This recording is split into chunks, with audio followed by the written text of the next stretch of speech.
तर सोलापूर तालुक्यातील मार्डी येथील यमाई मंदिरात आज दुर्गाष्टमी असल्याने पहाटेपासूनच भाविकांची मोठ्या प्रमाणात दर्शनासाठी गर्दी पाहावयास मिळाली।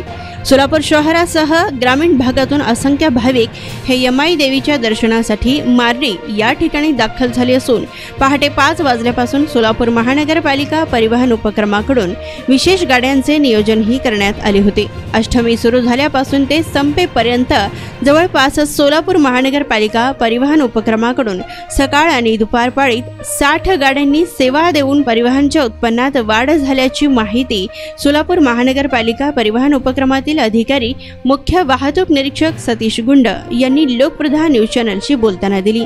तर सोलापूर महानगरपालिका परिवहन उपक्रमातील वर्कशॉप मॅनेजर मल्लिकार्जुन पडगानूर यांनी मुख्य वाहतूक निरीक्षक सतीश गुंड, परिवहन उपक्रमातील सर्व वाहतूक निरीक्षक, चालक, वाहक, सर्व समय लेखक तसेच संपूर्ण वर्कशॉपच्या कर्मचाऱ्यांचे अभिनंदन केले।